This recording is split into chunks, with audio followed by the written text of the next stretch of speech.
Muito bem, então vamos dando prosseguimento aqui na parte 2 da Revolução Industrial. Então, falávamos anteriormente como foi o desenvolvimento interno desses países desenvolvidos, desses países industrializados, né, fortemente industrializados. Agora, na ordem externa, né, o que ocorre nas neocolônias, nessas nações exploradas por esses países industrializados, né? Então, acompanhem comigo aqui nos slides. Portanto, na ordem externa, o processo de industrialização promove uma modernização meramente reflexa e impõe condições de extrema penúria aos povos já submetidos ao estatuto colonial, que passam a se configurar como áreas neocoloniais das grandes potências.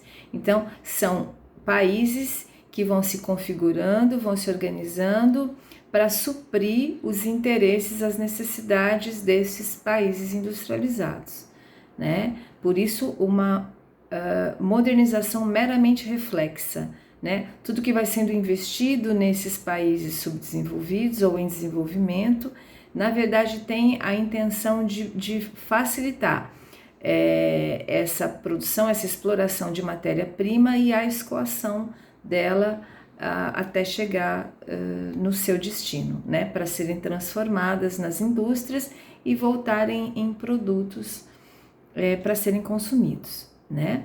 Suas populações são duplamente conscritas ao novo sistema produtivo. As classes dominantes na qualidade de gerenciamento de interesses exógenos, interesses de fora, né? Então, as classes dominantes do país que está sendo explorado, ela é favorável a essa exploração porque ela lucra com isso, né? Então, de um lado, essas classes dominantes, né, gerenciando esses interesses externos, e a massa da população na condição de proletariado externo também, né? São trabalhadores que vão investir a sua força de trabalho não para o crescimento da sua nação, do seu país, mas para o crescimento dos países já desenvolvidos, né?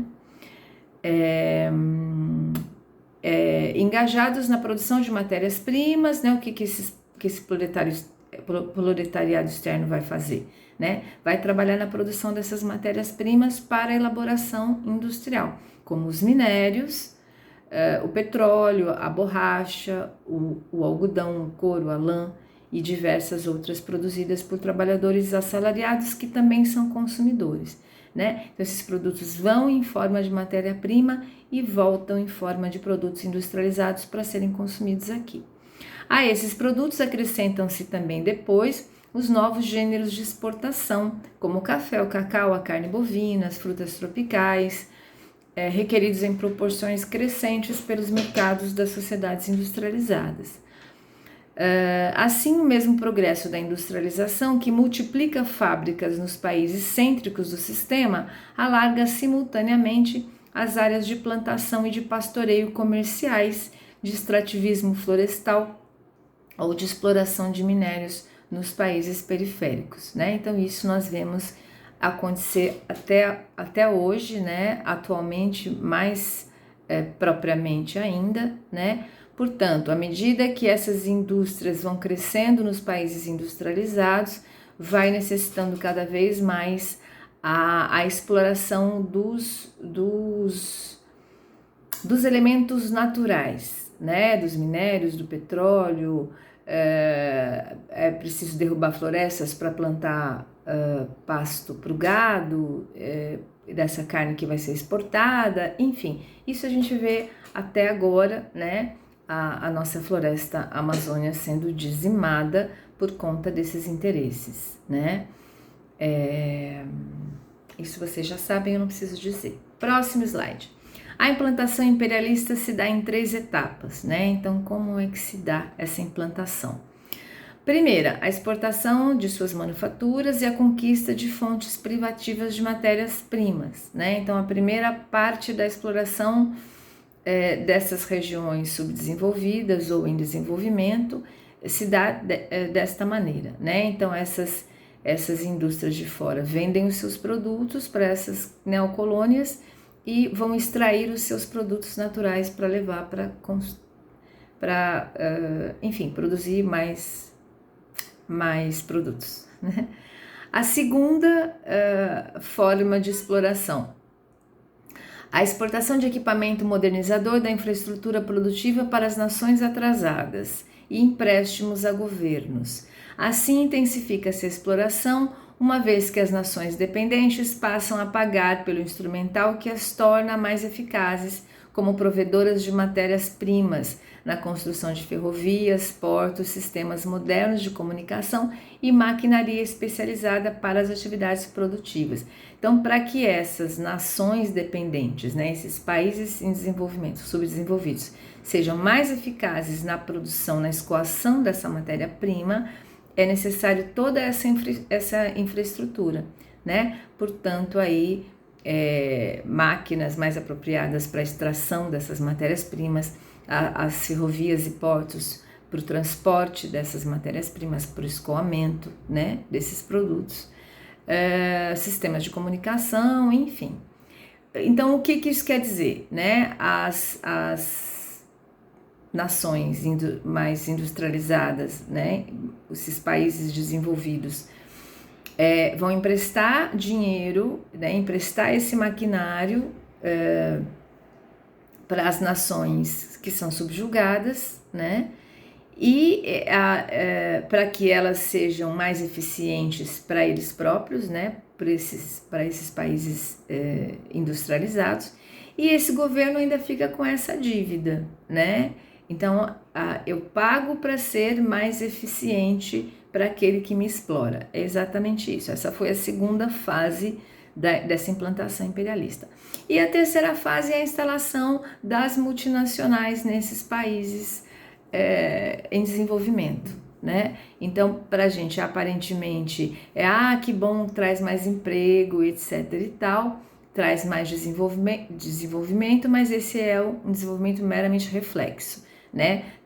Na verdade, quem sempre está ganhando mais com essas empresas multinacionais enfurnadas nesses países em desenvolvimento, na verdade, são os países ricos, né?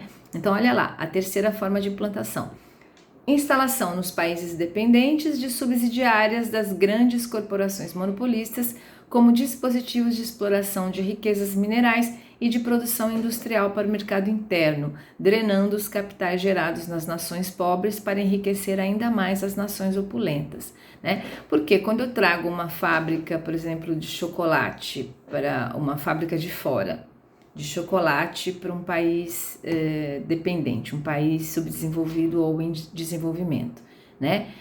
Esse maquinário, esse valor que se paga para os seus trabalhadores, essa indústria consegue produzir um chocolate bom com um preço menor. Aí tem aquela fabriquinha, né, de fundo de quintal que foi montada e que também vendia esse chocolate. Só que elas não conseguem vender o chocolate por o preço que aquela fábrica vende, porque o gasto dela é muito maior, né? Portanto, quando essas fábricas de fora elas vão tomando esse espaço, elas vão sufocando essas empresas menores, né? Que elas vão fechando porque elas não dão conta de concorrer com essas de fora, né? Então, quando ele diz que vai drenar ainda esses recursos que esse país vai produzindo, porque quando esse país produz aqueles produtos que se consome ali, que se paga aqueles impostos, esse dinheiro fica no próprio país, né? Então ajuda esse país. Agora, quando quando isso é organizado por uma empresa de fora, esse dinheiro, esse lucro vai para fora, obviamente, né? Portanto, o que na aparência é uma aceleração evolutiva, na realidade é a condenação ao atraso e à penúria, né? Então parece que é uma coisa, mas na verdade é outra.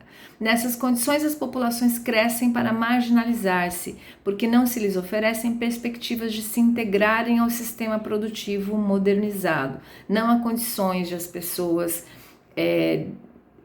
serem detentoras dessas tecnologias, não há condição porque o próprio país não oferece educação de qualidade, incentivo à pesquisa, não é? Portanto, então assim, não há condição da população se apropriar dessa tecnologia, portanto, continua dependente.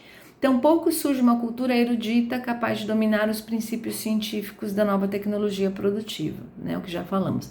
E muito menos uma elite dominante autonomista, empenhada em estancar a expoliação externa e em reformar a ordenação social arcaica, né? Esse também é um dos grandes problemas dos países em desenvolvimento, subdesenvolvidos, no caso do Brasil, inclusive, né?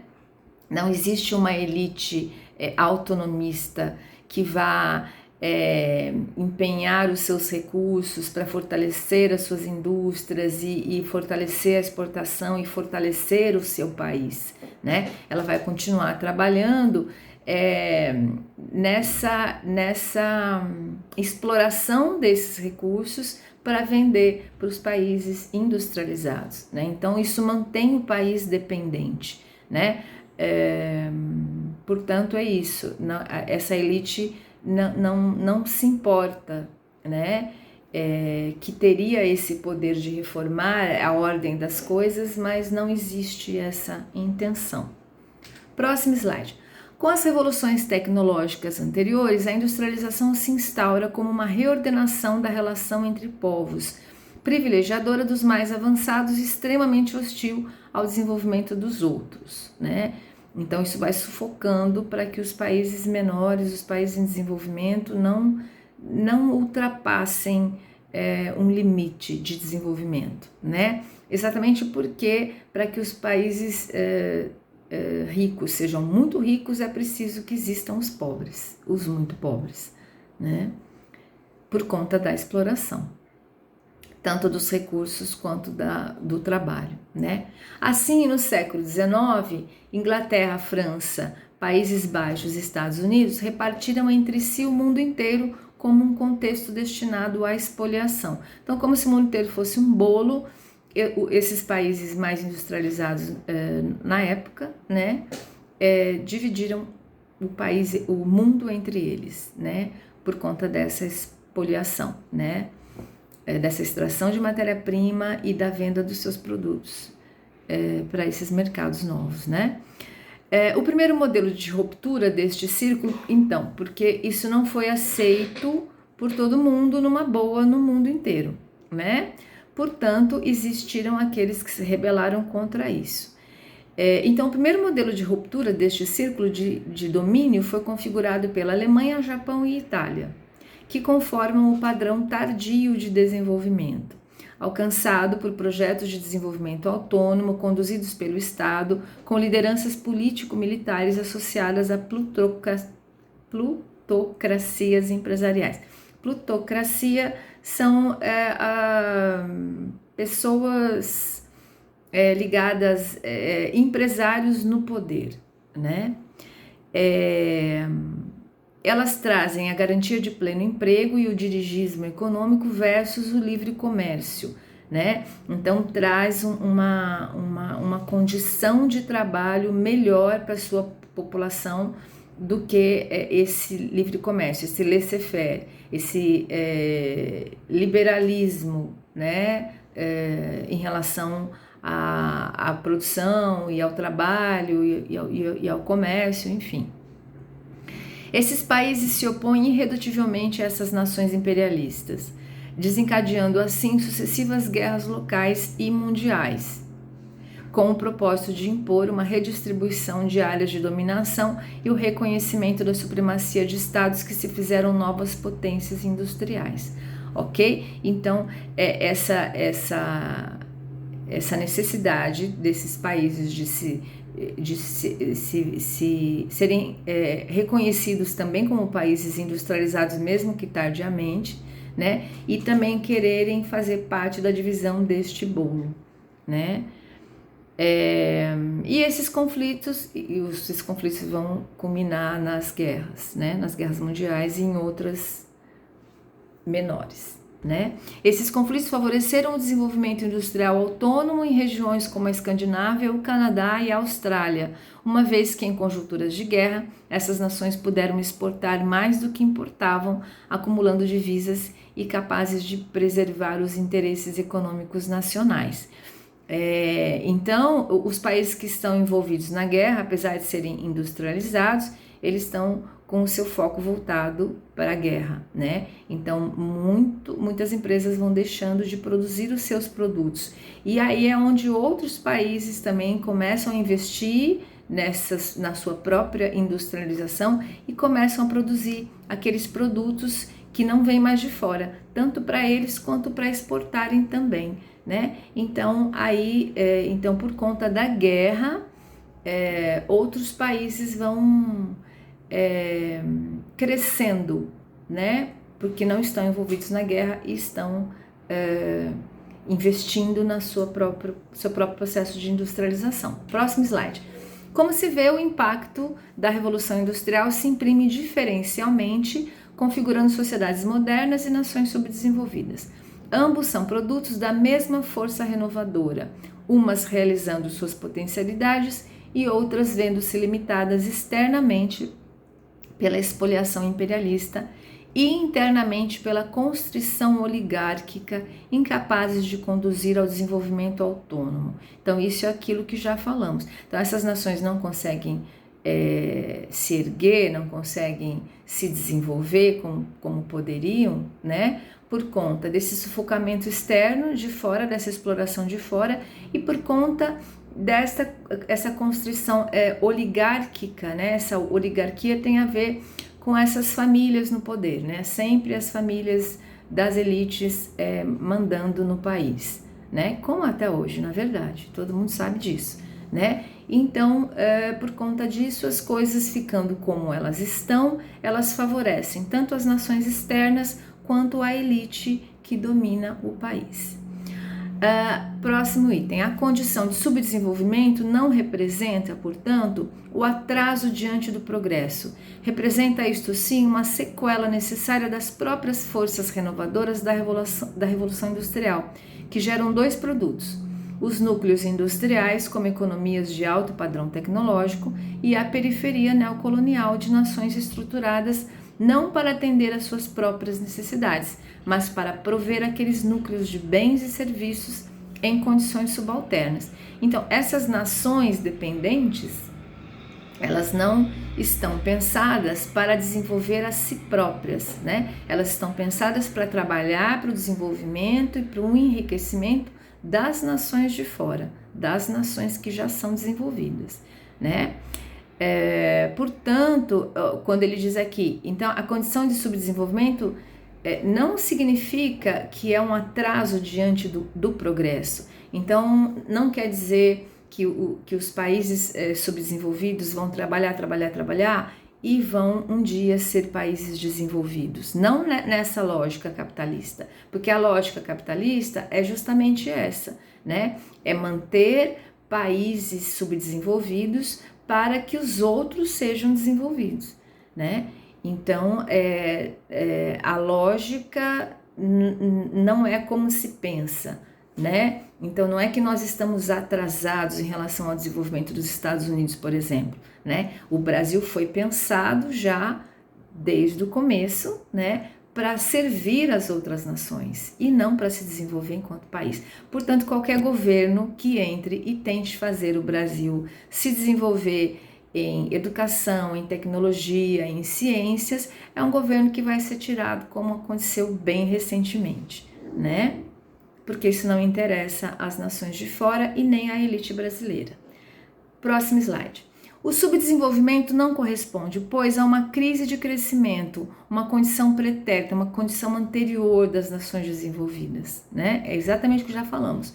Mas esse subdesenvolvimento, então, corresponde a processos de modernização reflexa e de degradação cultural. Soma-se a isso a explosão demográfica e a urbanização acelerada e caótica, agravando as tensões sociais internas que essas sociedades não têm meio de superar, porque não poderão exportar seus excedentes populacionais como fez a Europa anteriormente e porque seus comandos se encontram fora da sociedade que sofre seus efeitos. Então, o que isso quer dizer? Né? Então, quem sofre aqui os efeitos desta exploração de fora somos nós que vivemos aqui. Né? Então, quem sofre com problema de educação sem qualidade, de saúde, um sistema muito bom, mas que precisava de muitos investimentos para crescer, quem sofre com a violência urbana, quem sofre com o problema das drogas, quem sofre com isso é a população que mora aqui, não é a população dos Estados Unidos que sofre com isso, né? Lá eles têm os problemas deles também, mas nada comparado com o nosso, né? Portanto, então isso não é um problema, né? Para ninguém, porque para quem manda de fato, né? Que a gente já viu que quem manda de fato são essas nações, né? E porque nós não temos como fazer o que a Europa fez, né? Mandar, por exemplo, as pessoas trabalharem fora, né? Exportar os nossos excedentes, os nossos 14% de desempregados. Não tem como a gente mandá-los trabalhar fora. Tem muita gente que vai, vocês devem conhecer muita gente que vai daqui para fora para morar e trabalhar nos Estados Unidos, na Europa, na Austrália, enfim, no Canadá, né? E isso, mas são pessoas de uma condição social X, né? Não são as pessoas desempregadas, as pessoas pobres que dão conta disso. São pessoas de classe média, né? Portanto, são sociedades que jamais chegam a criar uma economia autônoma, incapacitadas a explorar suas próprias potencialidades de crescimento, porque se conformam como partes complementares de outras economias. Então, é isso que nós ainda somos, né? Partes complementares de outras economias.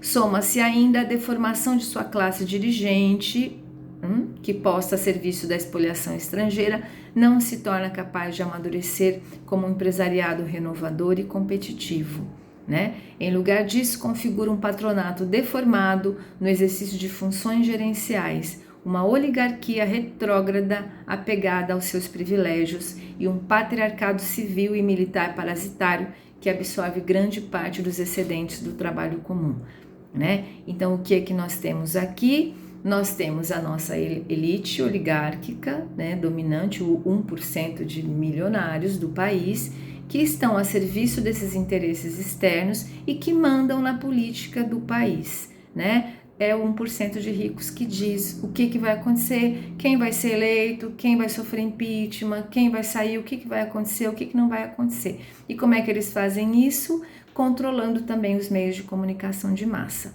né? A televisão, os jornais, as novelas e a coisa toda, ok? É assim que funciona. Entretanto, próximo slide. Entretanto, tensões entre essas sociedades vão se configurando na medida em que suas lideranças aprofundam a conscientização de que o sistema é incapaz de conduzir ao desenvolvimento autônomo e à medida que seus povos se reintegrem como uma nova etnia nacional armada de um ethos que a capacite a empreender sua guerra de emancipação. Então, isso que nós estamos fazendo aqui, nós estamos refletindo sobre essas questões, né? Então, duas coisas que são fundamentais, que emerjam da população lideranças, né, de fato, que querem construir uma nação forte, né? E que a própria população ganhe, desenvolva, crie, conquiste esse ethos de emancipação, essa valorização de si própria, né? A gente fala do Brasil, que é o que a gente conhece melhor, né? Mas no Brasil, qualquer pessoa de fora, de qualquer lugar que vier, veio da Alemanha, do Canadá, da Itália, de Portugal, todo mundo fala, nossa, olha, todo mundo trata com muito respeito, muito valor, né? Tem que tratar sim, só que tem que saber tratar a sua população também, a nossa população de indígenas, de negros, de afrodescendentes, esses somos nós brasileiros, né? Então esse sentimento de pertencimento ao nosso país é que a gente precisa desenvolver e valorizar o nosso povo, mas a gente não faz isso. a gente despreza os indígenas, as condições dos indígenas, a gente despreza as pessoas negras, né, principalmente as pobres. Então, a gente precisa olhar para o nosso povo brasileiro do mesmo jeito que a gente olha para esse povo quando vem de fora, né? Isso é criar um ethos de valorização de nação, né? Próximo item, um movimento histórico novo se alça então, polarizando de um lado os povos prósperos e poderosos e de outros povos subdesenvolvidos. Nestes últimos polarizam-se também as camadas sociais segundo se identifiquem com o sistema vigente de forma favorável ou contrária. Então, o que se vai mostrando é que vão existindo tensões, porque não é todo mundo que aceita isso, não é todo mundo que aceita essa exploração, né? Então vão acontecendo movimentos de emancipação. Explodem assim, no âmbito das sociedades subdesenvolvidas, lutas de emancipação desse jogo colonial e conflitos internos pela reordenação dessas estruturas. Como a contribuição dessas sociedades é indispensável ao funcionamento e à perpetuação da ordem capitalista, suas tensões internas de caráter revolucionário põem em causa o próprio sistema, em consequência, forçam uma reordenação de toda a civilização, né? Então, a gente vai ver aqui, principalmente as nações socialistas, que não vão se conformar com esse modelo, com esse padrão de serem simplesmente nações exploradas, dependentes dessas nações desenvolvidas, e vão organizar revoluções que vão mudar essa estrutura. Então, o que ele está dizendo aqui conforme essas nações vão se reorganizando, elas vão mexendo com o sistema mundial todo, né? Aquilo que estava muito certinho vai se desequilibrar. Próximo slide, a expansão socialista.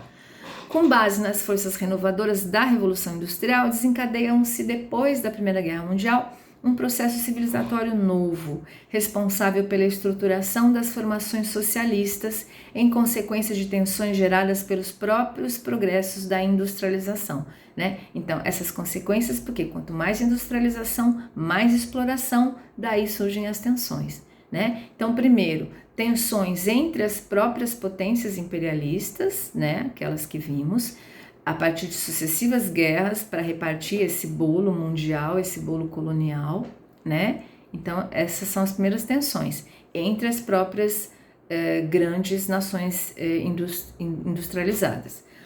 Segundo, tensões entre as nações industrializadas e as suas áreas de exploração, as suas neocolônias, os seus países explorados, né? Então, essas tensões também. E, em terceiro lugar, tensões internas dentro destes países explorados, né? Tensões internas decorrentes justamente dessa polarização nas sociedades capitalistas, de um lado dessa elite dos estratos patronais e do outro as classes subalternas, os trabalhadores, né? Então, todas essas tensões vão fazendo esse sistema se alterar. A partir dessas tensões, surgem dois movimentos básicos de reestruturação social. O socialismo evolutivo, que é uma acumulação de mudanças. Então, são dois tipos de socialismo. Aquele que vai evoluindo e chega naquele sistema, e aquele que existe uma ruptura, que existe uma revolução e aí muda tudo, né? Portanto, socialismo evolutivo é uma acumulação de mudanças institucionais, e o socialismo revolucionário, uma ruptura com os fatores inibitórios do desenvolvimento industrial autônomo. Então, são nações que querem se desenvolver autonomamente, mas como a elite não quer, são nações que foram, através de uma revolução, derrubaram essa elite, né, essa oligarquia do poder, e assumiram o país, né? Próximo slide. O modelo mais evoluído do socialismo evolutivo são os países escandinavos, que combina certos procedimentos coletivistas de produção e de consumo e a atribuição de maiores responsabilidades sociais ao Estado pelo destino de suas populações. E há também a presença da empresa privada regida pelo lucro. Então, nesses países, né, nesse socialismo evolutivo, existe as empresas privadas, existe o lucro, né? mas a atenção principal é para o bem-estar da população, né? Então, todo o trabalho do Estado é voltado para isso, tá? E exemplos do socialismo revolucionário foram a União Soviética, a China, a Coreia do Norte e Cuba, né? Que chegaram ao poder pela revolução mesmo.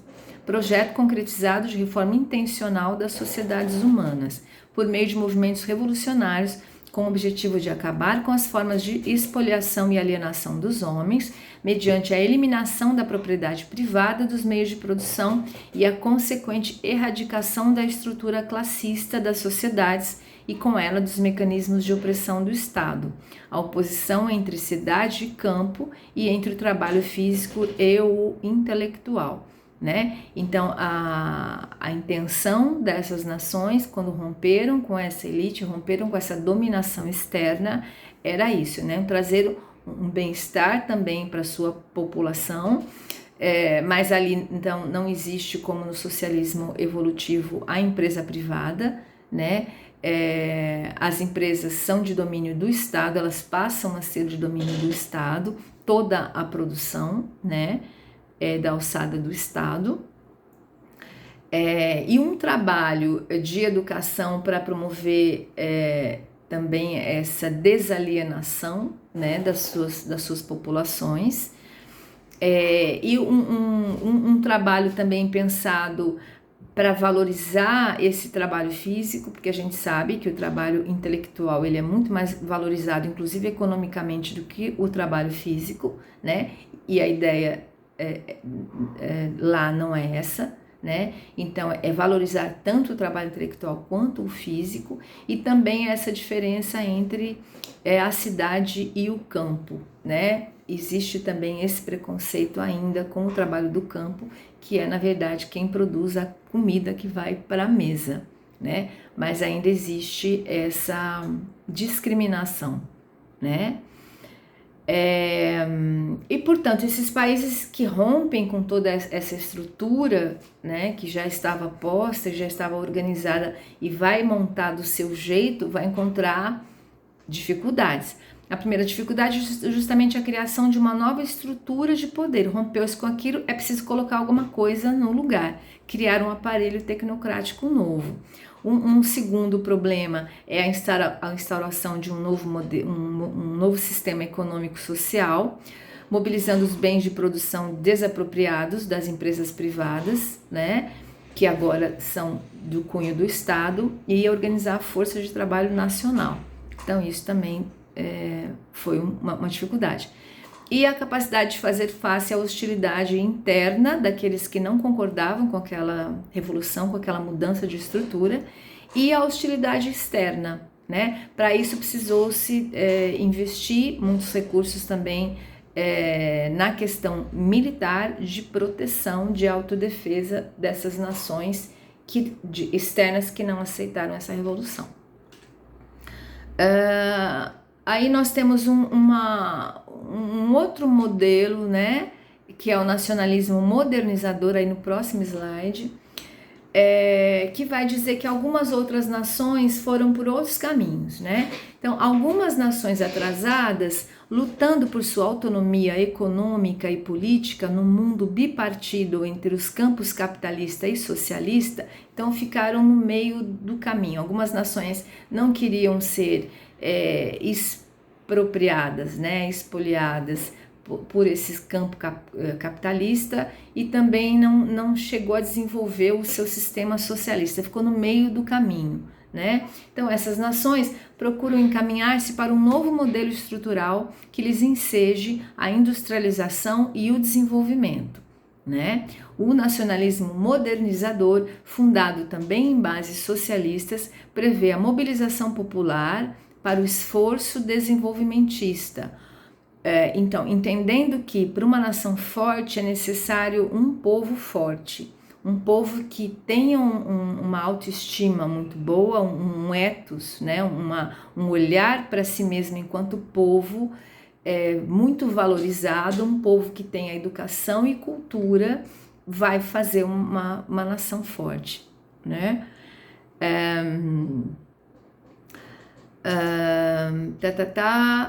Também o intervencionismo estatal, né?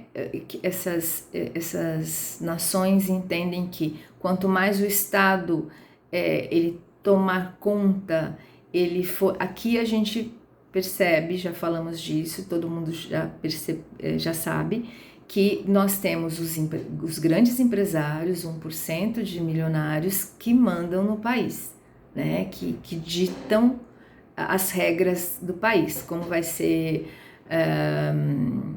a previdência privada, como vai ser as leis trabalhistas, como vai ser, eles é que dizem, né? Num Estado forte, não, quem manda é o Estado, né? Então, nesse nacionalismo modernizador, a figura forte é o Estado, e é isso que promove um bem-estar para as pessoas, né? Um bem-estar com educação, infraestrutura básica, moradia, emprego, saúde, lazer, cultura. Empresas públicas nos setores básicos da economia, né? Então existem as empresas privadas, mas o Estado não fica na mão dessas empresas, né?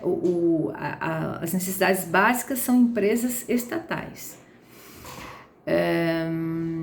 Reformismo anti-oligárquico, né, dessas famílias que vão se reproduzindo no poder sempre, há um reformismo em relação a isso, com programas de reforma agrária destinados a integrar as massas marginais no sistema econômico nacional e a criar amplos setores médios de pequenos proprietários. Então, ao invés de poucos bilionários, né, você tem muita gente, muitos empresários bem desenvolvidos, mas não nesse patamar absurdo, né? Desse 1% de bilionários, enquanto você tem uma população pobre, né? Então existe uma equanimidade na divisão desses recursos.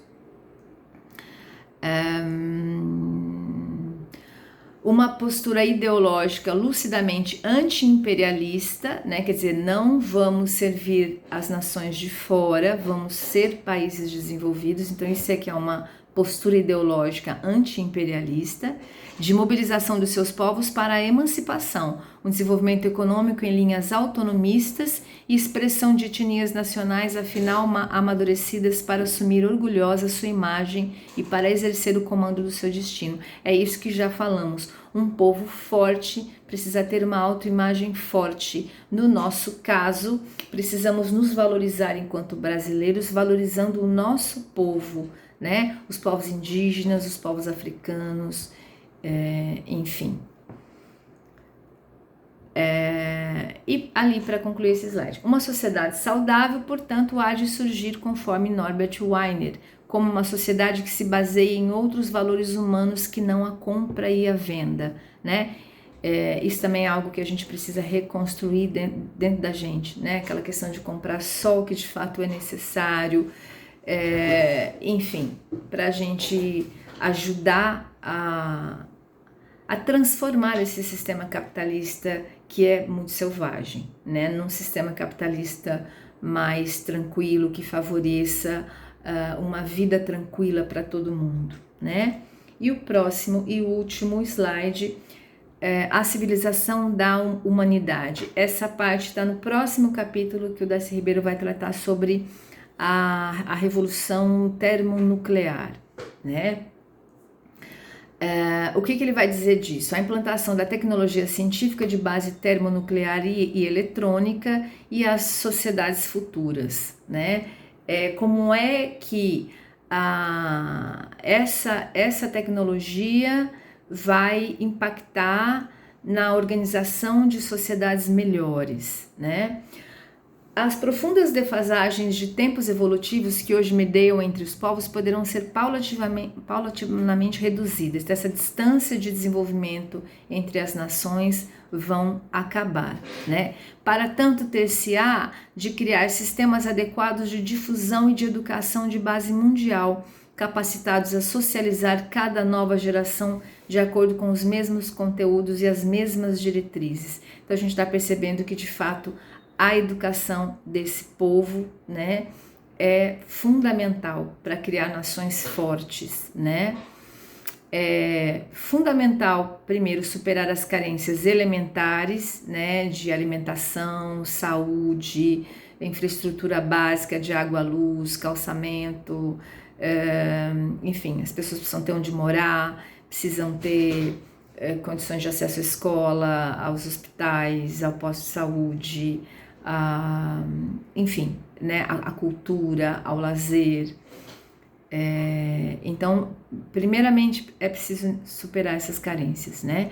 Superar a diferença entre cidade e campo, e ele entende que, com o tempo, pela industrialização das atividades agrícolas e a expansão das cidades, vai se virar daqui a pouco uma coisa só, né? Não vai existir mais essa diferença cidade e campo que começou lá atrás, se vocês se lembram, na Revolução Agrícola. Outra questão importante de superar é a distância entre o trabalho braçal e o trabalho intelectual, né? Então, de fato, existe ainda, principalmente a gente olha para cá, um preconceito muito grande com as pessoas que trabalham braçalmente, né? Existe um preconceito e elas ganham de fato muito menos, né? Então, essa distância é preciso... Isso em alguns países já não existe mais, né?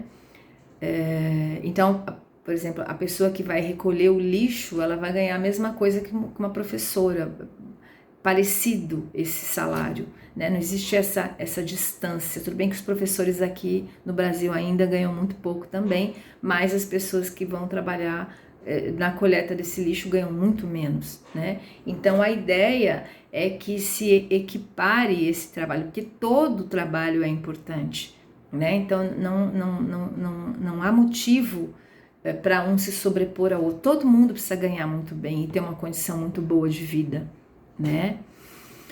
A composição da força de trabalho será majoritariamente de pessoas com preparo de nível universitário, dedicadas a tarefas educacionais, assistenciais, olha o serviço social aí, culturais e recreativas, né? Então, nessas sociedades futuras, né, as máquinas vão estar fazendo o trabalho que vai suprir as nossas necessidades básicas, e as pessoas vão estar trabalhando em outras coisas, né? Esses níveis mais altos de preparo educacional terão o efeito de fazer a humanidade herdeira do patrimônio cultural humano, ampliando a capacidade de criatividade artística e intelectual, ampliação das consciências, da consciência de si, de nação, da consciência política, da consciência de mundo, né? O desejo de beleza que amanheceu tão cedo entre os artesãos, está falando da questão estética da arte, né? E tão cedo foi soterrado pela mecanização, voltará a florescer. Ele está dizendo que lá atrás, né, esses artesãos começam a fazer os seus trabalhos, a produzir os seus artigos, e aquilo é de uma beleza gigantesca. Na sequência, as máquinas vêm e acabam com esse trabalho, né? Mas olha lá, o que ele vai dizer, que serão quebrados os círculos fechados de artistas e de apreciadores eruditos para devolver a arte e a criatividade artística ao homem comum. Naquela época, o artesão era um homem comum que se expressava através do seu trabalho, né? E hoje em dia a classe artística é uma classe mais elitizada, né? Inclusive aqueles que apreciam a arte, aqueles que vão ao teatro, aqueles que vão aos museus, aqueles que apreciam uma música clássica, enfim, são pessoas eruditas, né? O que ele está dizendo é que essa arte vai voltar a ser de domínio do público, né? Como era lá atrás. A necessidade também de órgãos internacionais de controle dos meios de comunicação de massa e de modelação da opinião pública, regulamentação das personalidades humanas e de intervenção nos corpos de valores que orientam a conduta pessoal, criando possibilidade de libertar a humanidade de todas as formas de medo e de opressão. Então, quando ele diz é preciso nessas nações futuras, né, que esse controle externo dos meios de comunicação, porque a gente já viu, né, os meios de comunicação são responsáveis pela alienação da população, né?